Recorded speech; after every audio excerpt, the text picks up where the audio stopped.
Thank you so much. I'll start off our session today with intros for the sake of the recording. Lily and Ollie, if you don't mind, I will put you guys on the spot in a second to introduce yourselves on camera. So my name is Vera Zakharov. I am the Sustainable Food Places Local Action Coordinator. I'm based at Sustain. And one of my elements of work is the annual day of celebration and action. Lily, would you like to introduce yourself for the camera? Yes, my name is Lily. I'm a new local action officer at Sustain, Sustainable Food Places, and excited to work with you guys. And Ollie? Hey guys, Ollie, Public Affairs team at Sustain. I think I met some of you this summer, so great to see you again. And if you also love toast marinating the Marmites, big up. Great, thank you so much. So today's session is part of the Day of Celebration and Action, which is to say the day is not just one day, but it's actually a program of support and engagement throughout the year, both in terms of how we support you guys within your food partnerships to engage your parliamentarians and to strengthen your public affairs muscles throughout the year in the lead up and after our annual Day of Celebration and Action. And so that's no different this year. So we've held we've held this year's Day of Action on the 14th of June in Portcullis House in London. But we are keen to support you guys to continue to engage with your local MPs, especially in the lead up to next year, because next year's event would be a bit different than it was this year. So today we're going to hear from Ollie, who's going to offer some brilliant tips and advice on engaging with your MPs and thinking about next year, some of the touch points, obviously with the election looming. And we will also hear from two folks from within our network, Nancy, who has been in post until quite recently with Eastbourne Food Partnership, as well as Laura with Greater Lincolnshire. So they're going to share their experiences. But first, it would be great to do a bit of a touch base on what we've done this year with the Day of Action, some of the feedback from coordinators, and thinking about how we continue to support you guys and improve the event next year. So I will first share some slides with some of the feedback from the survey. Thanks to everybody who filled it out. And then after that, we'll go into talking about next year. Okay. There we go. And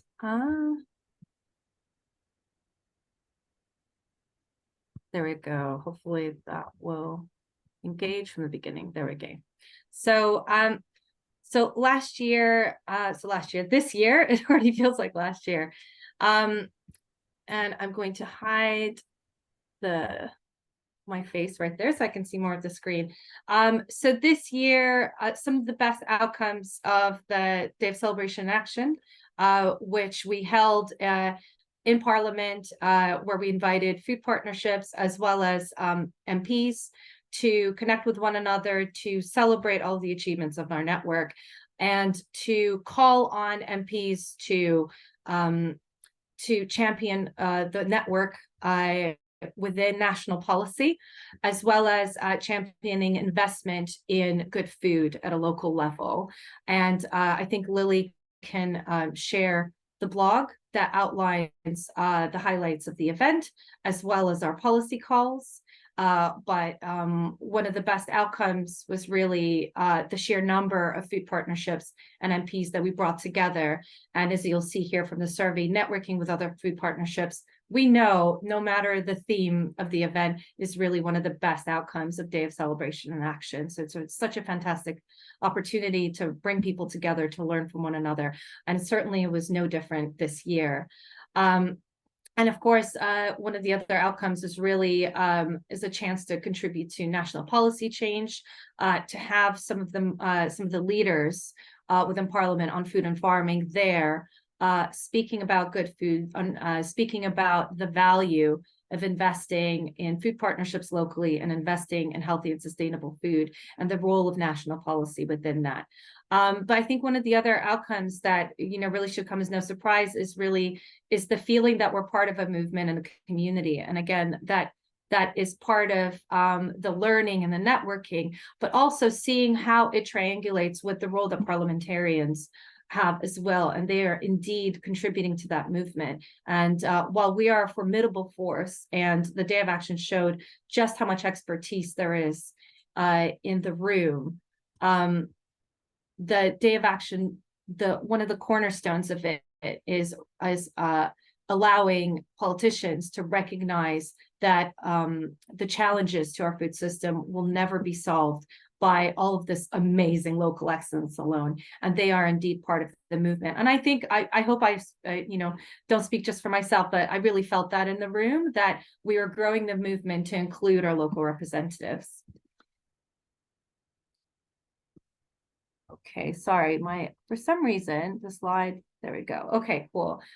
So we've had some wonderful feedback from attendees, including having MPs in the room, and again having this, having this event on their terms in their own environment, which greatly increased attendance. But also seeing the inspiration and seeing gathering that inspiration and seeing how much we're achieving as a network. So while having the event on the parliamentarians' turf, it was really our event, and it was our chance to shine. So for me, that was a really amazing takeaway from the event. I'm going to skip through these quickly, but we'll share these after today's recording. But we did quite a bit of support ahead of the event, and the feedback was overwhelmingly that it was a really good amount of support. And we are continuing in this vein for 2024. And I suppose the other element was supporting you guys to be able to engage with your MP. And I think, again, it seemed like we did a good job this year. However, I think it is definitely an area for improvement. And we would certainly like to hear from, we'd like to continue that conversation with you guys and to hear more from you on how to better support you guys to engage with your MPs. And indeed, today's event, today's session is about strengthening your capacities to be able to engage effectively with them. And so more on that from Ollie in a moment. And so we've captured some of the extra support. So clear agendas, having a short elevator pitch, which we've definitely taken on board.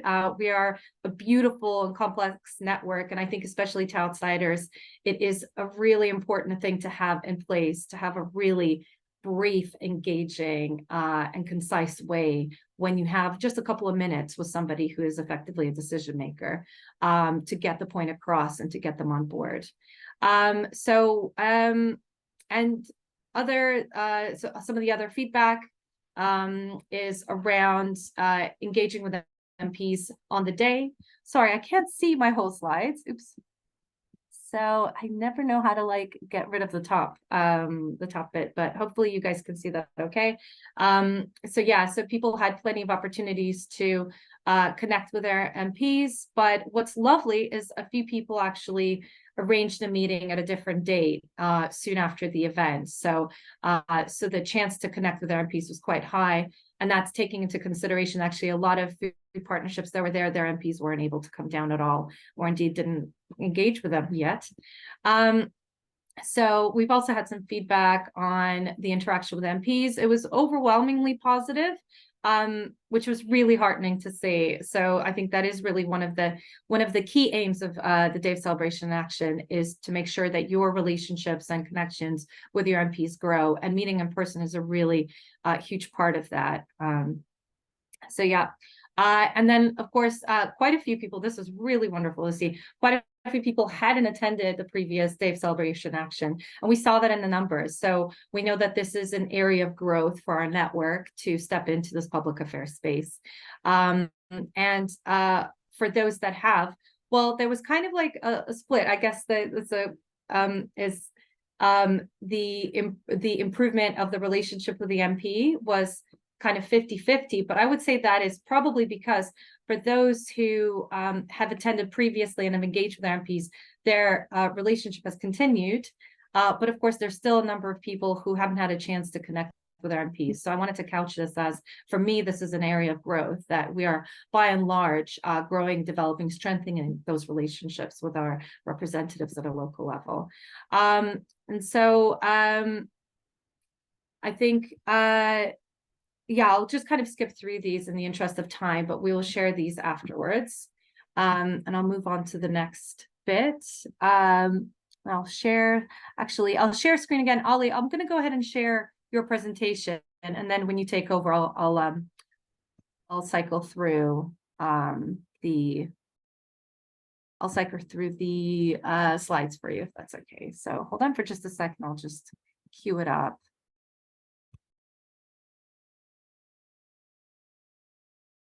Apologies, guys. I just have to switch to a different. Okay.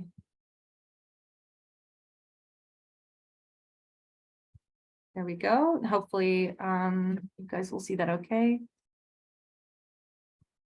There we go. Cool. I think it, oh, yes.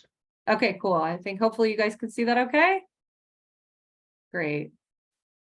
So yeah, and so next year, as I mentioned, the event is going to look a little bit different, but we hope to retain all the positive elements of Day of Celebration Action as we've had it the past 2 years. So next year we have an election special, and just really briefly, what we're planning is a hybrid hustings event. So we will still have the event in person in London, but we will have an online element to it because we recognize not everybody will be able to be in the room. And what we really want is the most comprehensive representation of our network to date with the Day of Action. So we're going to be making sure that every single food partnership in our network can be there on the day.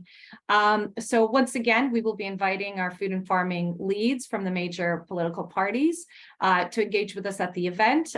It may not always be the minister, the shadow minister, but we are working hard to make sure that the representation of the food and farming policies will be in the space. We will be sourcing questions from food partnerships and working with our network to bring together a series of questions. Obviously, it will be the coordinators themselves asking the questions as well. So us within SFP, within the Day of Action group, will be supporting you guys, but this will really be your event once again.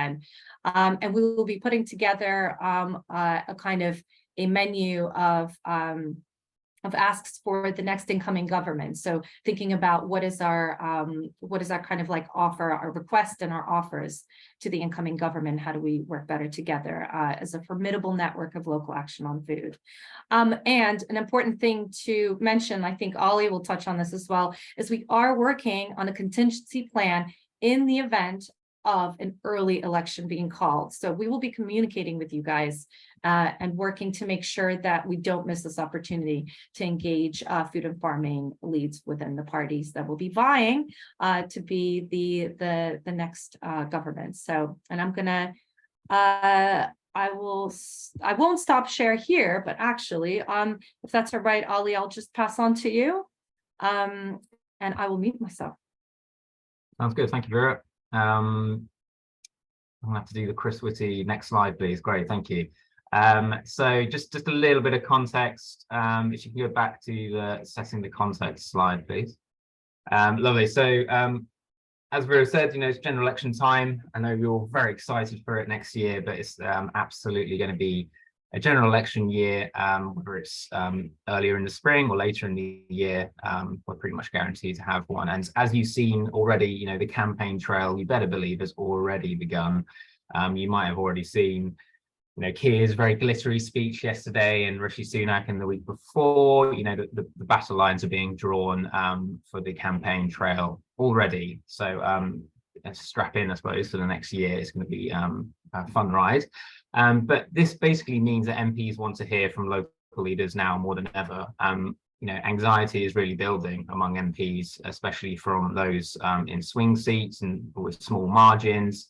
So they really want to hear from you guys, from local leaders, now more than ever, because their job is at risk. In terms of other contexts, so manifestos have already been written, so they were pretty much completed this year, but the main thing to focus on is doorstep issues. What is going to be making the headlines in the next few years? What food and farming issues are going to be giving MPs anxiety? Is it river pollution? Is it food insecurity? It's these kind of hooks that are going to be really capturing their attention now. And you have to sort of place yourselves as a source of insights into those very crucial doorstep issues in their area, and that will hopefully help you engage with them. That's just a little bit of context. Next slide, please, Vera.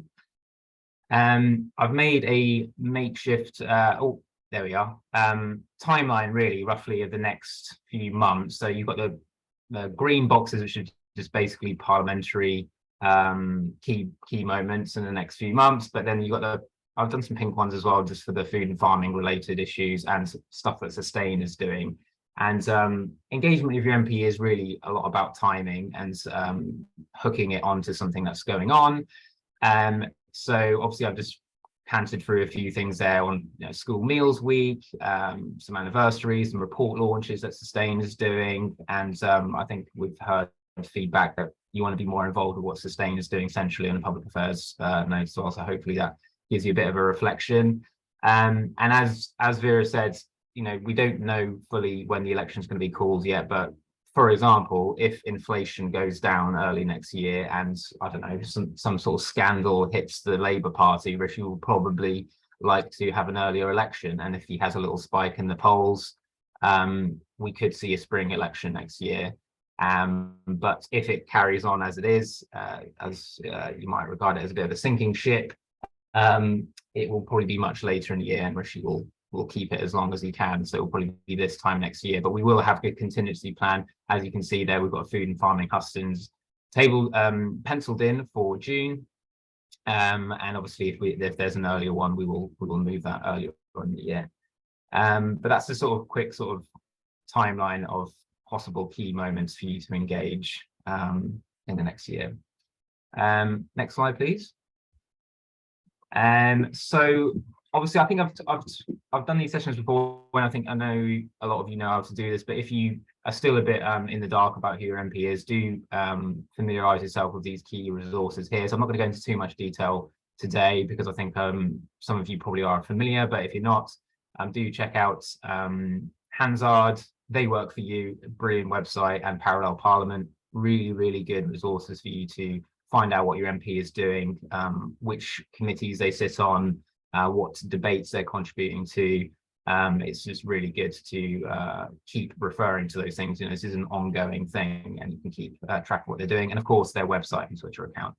I won't go into too much detail on the bottom part, but obviously if they do hold a shadow ministerial position, or if they're in the government, obviously you need to be aware of that as well, and what they can actually say and do for you.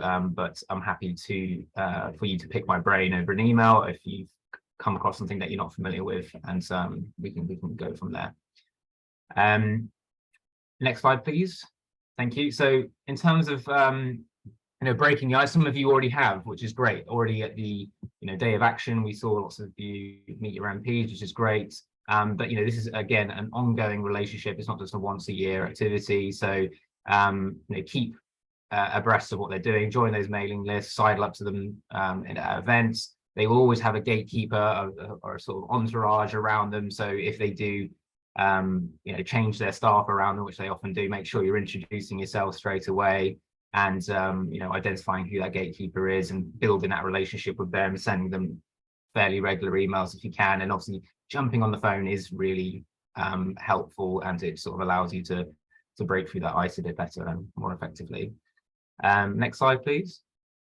So framing, I've just got some resources here, obviously because politics is a very fast moving thing at the moment, but a really good way of keeping abreast of what the parties themselves are saying is obviously is a really good idea. So obviously Conservative Home is basically where all the Conservative thinkers write about the direction of travel for the Conservative Party, and it's a really good resource for finding out if your MP is a Conservative MP, they might well write for that website. Labour list is the Labour version of it, so everything to do with Labour and every single story to do with Labour is on Labour list, so definitely check it out. Labour's 5 missions is all sort of very public at the moment, and do familiarise yourself with that. Keir's given a bit more detail yesterday on that, so this is all very sort of current at the moment. And obviously just check out the party websites and Twitter pages at all times and see what their direction of travel is. So we have written some food and farming summaries for the party conferences that have just taken place in the last 2-3 weeks. So you've got the 3 hyperlinks in there for you to check out.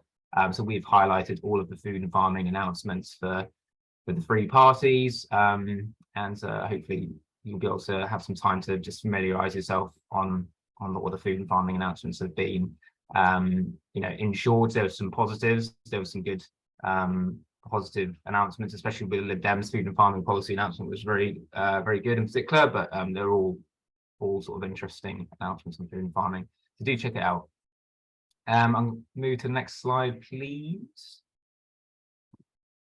So I've nabbed this from an amazing sort of slide I saw on Hope for the Future, which I think we're going to be working with in the future in terms of engaging with your MP. But the sort of top tip is to sort of keep these 4 things in mind, and you're always going to sort of be in a unique position as a food partnership. And obviously a lot of food partnerships and people who might meet MPs to sort of go in maybe without a sort of structure or something in mind, but it's always good to have these 4 things in mind. So make that observation, and that could be using your own experience, it could be using some local research that you found, it could be a survey, it could be sustains research, and so that's the sort of first starting point. And then obviously your feelings and why you're concerned about that, bringing in that human element. Number 3 being, why is this important? Why is this needed?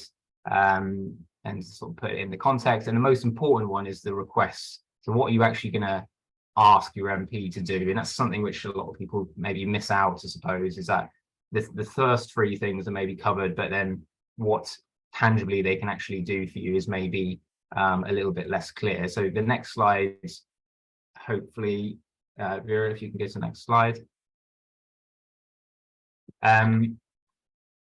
So these are some of the ideas that you can sort of tangibly put to your MP. So these are the powers that they have, and also we all know that they're very influential people in your local area, in Parliament. So they can help write to a minister on your behalf. They can write to the party leadership on your behalf, whether that's privately or publicly.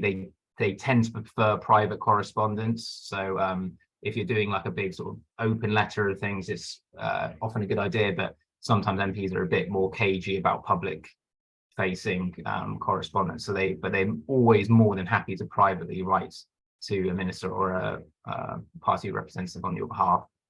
They'll help you engage with other MPs.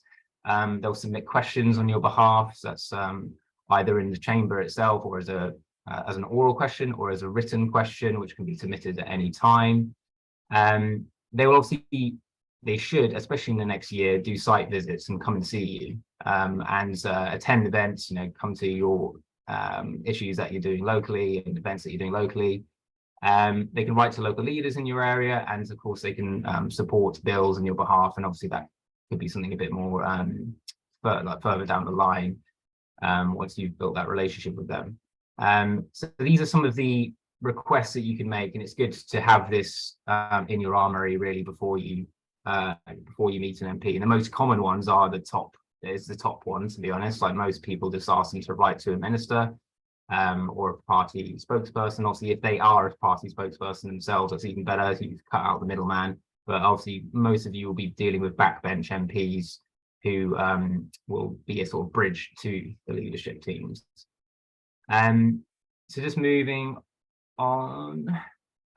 Just another couple of things to mention is that if you're doing site visits and things like that, Friday is absolutely the best day for that. So MPs are in Parliament from Monday to Thursday, so that means obviously they're in Westminster and they're extremely busy in those days, but Friday is their constituency day, so they will always be in your local area. So if you wanted to do anything locally, do make it on a Friday. I just want to give a plug to something that our members, the Nature Friendly Farming Network, are doing, which is a Suits for Welly Boots initiative where they're trying to get MPs to visit farms. And I'll share a link in the chat shortly. But if that's something you want to work with the Nature Friendly Farming Network on, they can help you support getting an MP visit to a local farm in your area. And just on the, we're going to hear from Nancy in a bit about her influence on Caroline Ansell, and obviously it'll be interesting for you guys to hear what Nancy's been doing. And obviously Caroline Ansell sits on the Education Committee, so that's another tangible request that we've asked her to do an inquiry on school food, but I won't steal Nancy's thunder on that. So just last couple of things from me is just understand their constraints. Obviously, they've got very limited time. You know, it's pretty much a 7-day-a-week job for MPs. They are extremely busy. So just bear that in mind. I heard the other day someone saying that MPs are the GPs of the political world. They have very broad knowledge, but they really do lack the specific details. That don't go into a meeting expecting MPs to know very much about the issue. They do have to juggle thousands of issues, and they're often not particularly well informed. So do make sure you're going in with that knowledge. And I've written here constrained by the party lines. Obviously, some of them, you know, are a bit more loose tongues, let's say, than others. The backbenchers in particular that don't have a role or a spokesperson role tend to just speak pretty freely, but others do sort of feel constrained by the party line, and that's where that research into, you know, what Labour and Conservatives are saying at these party conferences is very useful, because you'll know what the party line is and how much they deviate from that. Okay, next slide, please.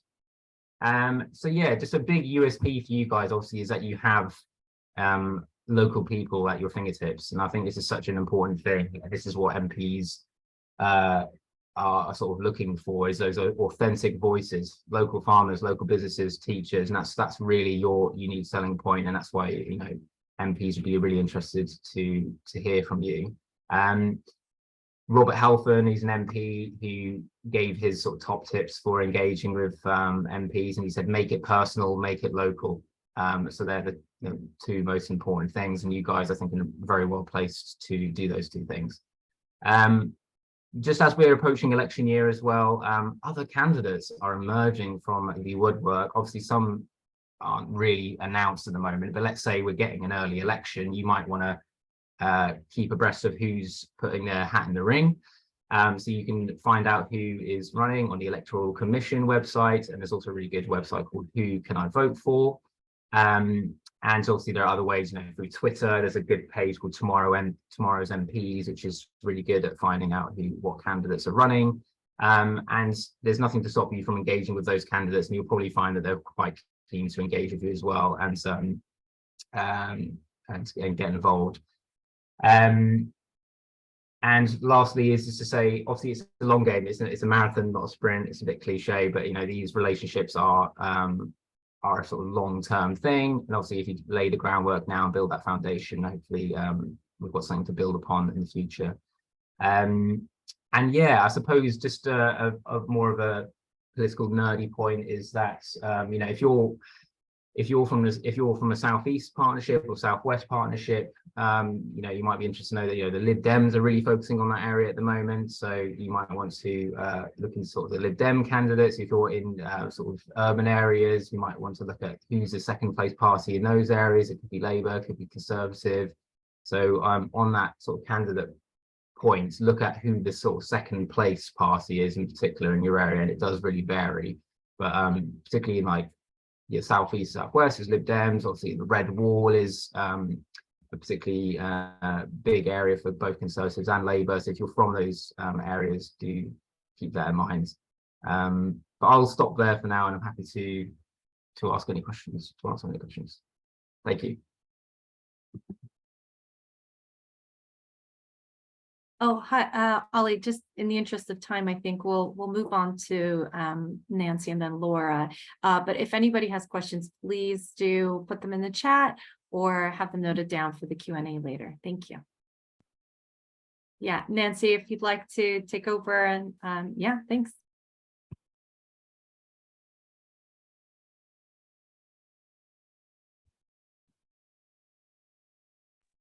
Okay, can everyone hear me? Okay, thank you so much for having me. So today I'm going to be speaking about how Eastbourne Food Partnership has engaged with Caroline Ansell, who's the Conservative MP for Eastbourne, around children's food over the last year, and specifically looking at how their SFP Day of Celebration and Action help us get our foot in the door and focus our engagement. So I don't know if the slides are working. Are they working? Cool. So engagement with Caroline Ansell really kicked off in 2020 when Caroline resigned from her government position to vote for Labour's motion to extend free school meal vouchers to the school holidays. And at that point, EFP wrote to thank Caroline for her position and open discussions around school food and unspent sugar tax. And since then, we've been engaging on various topics. So you might remember my colleague Caroline, another Caroline, speaking at the campaign's breakfast last year about her successful engagement with Caroline Ansell around the hosepipe ban exemption for community food projects. But leading up to the Day of Celebration and Action this year, I was in a slightly frustrating comms loop with Caroline's office, with meetings scheduled, cancelled, rescheduled, cancelled. So the Day of Celebration and Action felt like a really useful hook to kickstart engagement. So during this period, Caroline's office became quite used to me sending reminders of event details and organising a separate meeting before the event. Their spam filters were apparently very active, so I ended up systematically calling after every email I'd sent, which definitely helped move things along a bit. And knowing that the Day of Celebration and Action was coming up was also useful for focusing our campaign's work. So we scheduled our Key Veg Cities campaign document, The Value of Veg, so that it was ready to take to the Day of Celebration and Action as a talking point. I also got in touch with Ollie to check in with sustained engagement with Caroline and the kinds of messages that were likely to hit around children's food. So we discussed what Caroline's appointment to the Education Select Committee might mean as well.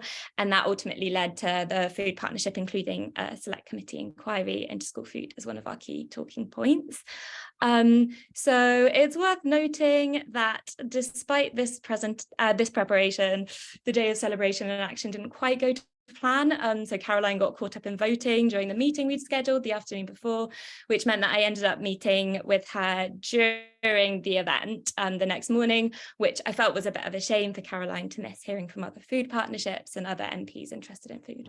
But there is always next year, and the discussion itself went really well. We were able to talk through some of the specific asks of our Value of Veg document, especially around school food, HAF and Healthy Start, which we targeted based on Caroline's interests and positions of influence. And these discussions were also really useful for teasing out how Caroline approached the topics, as well as the kinds of extra evidence and data that she was looking for to make the case. And it was also an opportunity to talk about the work of the partnership more generally, our approach to food, how this local work fits in with the national policy picture.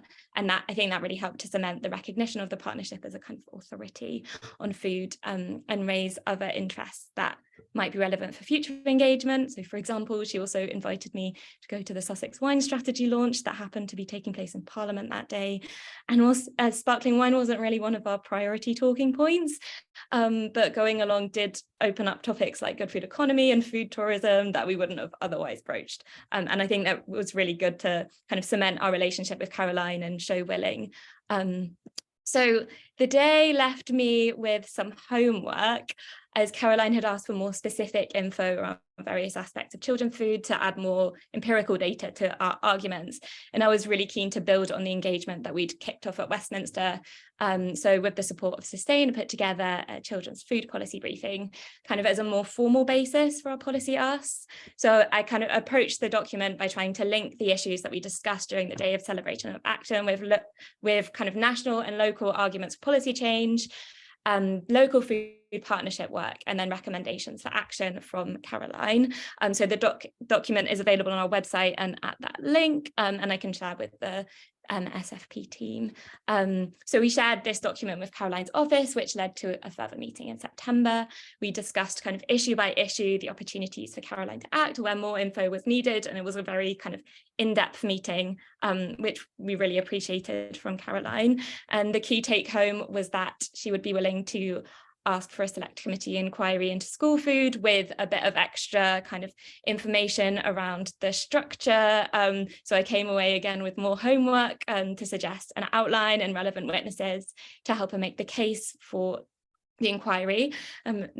No, by no means an expert on these kinds of processes. So I immediately got in touch with the team at SFP, who ensured that the relevant campaign leads and officers were in the loop at Sustain. And they were able to give me advice, for example, linking the inquiry to the 10-year anniversary of the school food plan, which I would have never have thought of otherwise, as well as taking a lead on the engagement moving forward, which was especially useful as it was quite a busy time with the handover and kind of my role coming to the end. And they're also supporting to continue the engagement alongside one of our directors, and obviously Johnny, who is with us, who will be taking over. But it's great to have that support during the handover period and kind of to know that it's in good hands. So I think if I've got time for some kind of key take homes for our engagement, and I would say that understanding your MP is probably one of the most important ones to try and work out the kinds of issues and ways of speaking about them that might resonate. So I kind of put together a little profile of Caroline using her voting record, parliamentary interventions, positions, group memberships. So using They Work For You, conversations with Sustain, and Ollie, and Caroline's own comms. And I think this knowledge is really helpful to kind of focus engagement, shape how you could talk about the topics, and also means you can be a bit more kind of opportunistic as issues come up that might be relevant campaign points that could fit their interests. So in Caroline's case, we knew she was willing to take a stand around school food, but we also picked up in her resignation comms back in 2020 that while she did vote for the expansion of vouchers and holidays, in the long term she preferred solutions that linked food to learning and activities, which gave us a clue that approaching free school meals, school food, and half as an education rather than a welfare issue might be a good strategy. It's also worth noting that Eastbourne is a swing seat with the Lib Dems, and with the general election on the horizon, Caroline might want to be seen to take action on issues like school food, either appealing to her electorate or kind of as a legacy if she were to lose her seat. So that is worth bearing that context in mind as well. Other take homes, kind of building a positive relationship.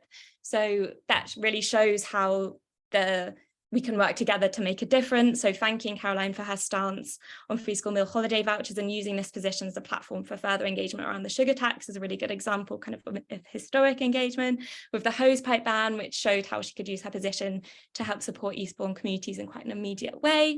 And it's also kind of about being understanding about the competing times, demand on times for an MP, as Ollie said, and being adaptable and taking opportunities as they come where that's possible, because obviously there are lots of demands also on a food partnership coordinator, so it might not always be possible. But also kind of understanding and having confidence in the value of the food partnership.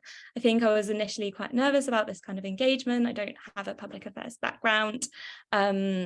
And I was constantly making mistakes in conversations with Caroline, like mixing up government and parliament and things like that, that kind of made it really clear that I wasn't an expert. But it's also worth remembering that the role of the food partnerships isn't necessarily to be an expert on the kind of parliamentary process and food policy, but the value is about the connection to the work at the community level. And so I always made sure that our asks were linked with the partnership's existing work to show kind of what we were doing and where we would need support from Caroline. And finally, kind of reaching out to the SFP team for support. So I might not be an expert in public affairs or food policy, but the public affairs team at Sustain definitely are, and that was really, really helpful for being strategic around engagement, sharing relevant info. That kind of helped legitimize the partnership's consultant role around children's food, and it also kind of helps take the pressure off capacity, especially during this time of handover where Sustain were able to take a bit of a lead. So that's pretty much it for me. I'd can't work out if I was just speaking really, really quickly or really, really slowly, and I've been speaking for ages, but thank you for listening anyway. Thank you so much, Nancy. There was a lot in there, which is fantastic. This is a really useful resource. I know that we're kind of getting close to time. I'll pass on to Laura, but just and sorry, Lily, for popping in. I think I'm just kind of doing my coordinatory bit that we, in case people have to leave early, please do put any questions into the chat because we will be answering them. So you will get an answer, even if we don't get to discuss it here. So if that's okay, Laura, pass on to you, take your time, and we'll continue past 11 for anybody who wants to stick around for chat and Q&A. But if you do have to leave by 11, please do put your questions before you go.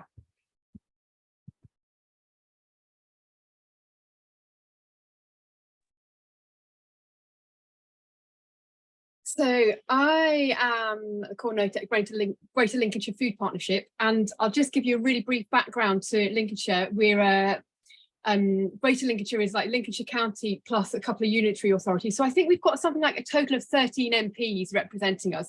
So it's a bit of a crazy situation.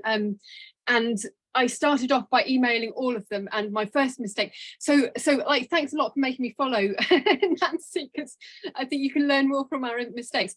But they all sort of replied saying, oh, please send your address because you're not a member of our constituency. So with hindsight, what I should have done is approach it going, this is news from Lincolnshire, and be like the expert on Lincolnshire, the Lincolnshire Food Partnership, and not, assert that I'm not their constituent.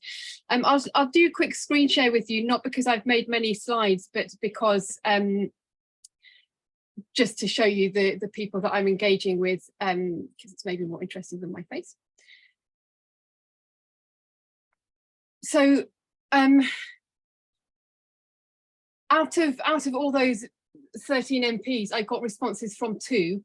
One of them was Matt Warman from Boston, who couldn't make it to the event, and I met him separately.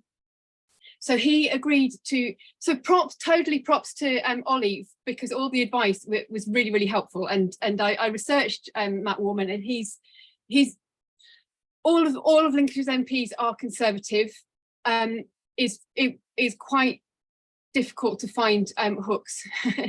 But Matt Warman takes an interest in schools and in school democracy. So we've got a fantastic market garden in Boston. So I had arranged, because this school send kids to the market garden. So I was like, right, we're going to do a visit to the school, visit to the market garden, and we'll talk to each other. Unfortunately, the market garden thing fell through, so lining up your ducks is like a challenge. And the other problem with meeting at a school was I don't have a close relationship with this school, even though they're cool and doing cool stuff. I did a really good briefing for the deputy who showed him round, but on the actual day, I was sort of making the case for universal free school meals and expanding free school meals, and she sort of piped up within it, oh no, we don't expect all children to have free school meals. So it was a bit, it was a shame that we weren't actually on the same page. But there we go. We gave him some rather positive publicity, and he didn't do anything for us. So I don't know if that was a good outcome, really. Carl McCartney is my MP for Lincoln, and Lincoln, compared to all the Lincolnshire seats, is really marginal, and we do swing between Tory and Labour. He's a Conservative, and his interests are motorsports and golf, and he is on the kind of climate skeptic group of the Tory party. So his views on everything are sort of almost diametrically opposed to mine. But I was very obedient to what I had to do for the day of action, and to my surprise, he agreed to meet with me. And so I framed it for him in terms of expanding provision of free school meals, and asking him to contribute to the debate rather than going straight on to universal free school meals. I framed it and asking him about the Healthy Start, because he was in Parliament on that day. So making those asks were really direct. And then I framed it in terms of how successful the smoking ban had been. And he did seem, out of everything that we talked about, that was the thing that sort of made him kind of think, and like, oh yeah, maybe like junk food is the new smoking. But I followed up afterwards, of course, and I didn't get any response. So I feel very certain that he didn't act on any of it. And But I suppose the positive thing that came out of that is, even though I felt really daunted by meeting him, it was fine. Like that all three of these guys that I met are older white men, public school boys, but they're also just like regular human beings. They're not out to humiliate or shame me. There are times like when I speak passionately about things, sometimes I get choked up, and that happened with both of those guys, and they were just really nice about it and were really sort of supportive. So it's really given me confidence that it's fine to talk to your MPs, and like we who love talking about food, like we're good people to talk to them. So I'm really encouraged on that level. Then following the event, feeling like quite despondent about the impact that I had and was able to have. And indeed a third Lincolnshire MP eventually got back to me and was like, oh yeah, we'll meet with you. But by that point, I felt like, I have to admit, I know lots of people here, just being so busy and juggling, I decided that I wasn't going to pursue meeting this third MP and to focus on just relationships with fewer. And then we've instead, I've got the list of all the Lincolnshire MPs, and I send them sort of updates. So when there's a campaign that we're trying to support, like the free school meals one, I frame it as an update from Lincolnshire Food Partnership to give the MPs news about what's going on in Lincolnshire for their information. And then, for example, further down, I'll be like, there are obvious policy levers that you could help with, such as this, this, and this. I don't get any response. So I did go and meet Hamish Faulkner, excuse me,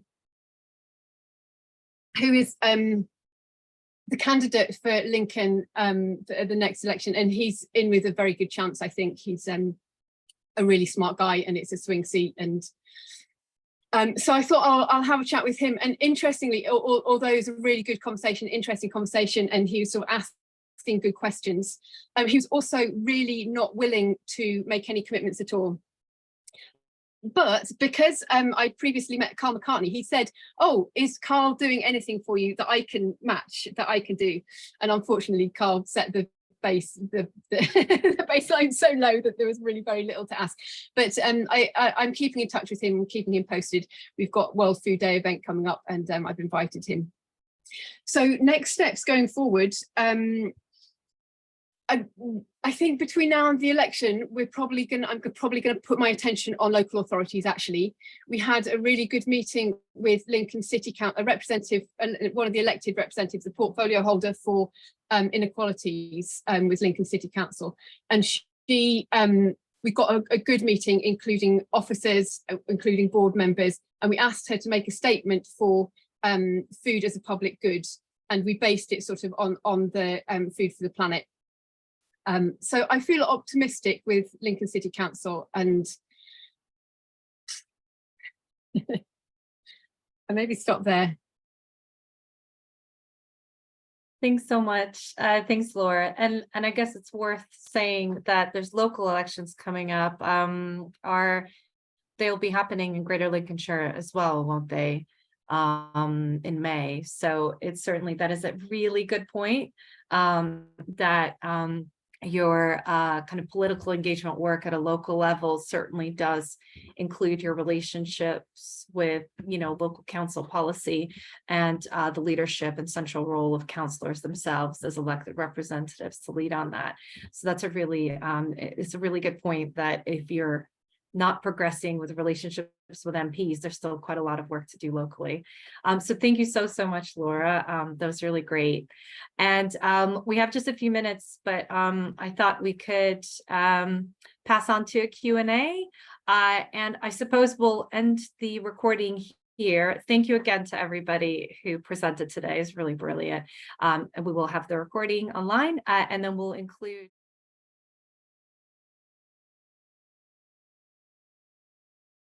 two new faces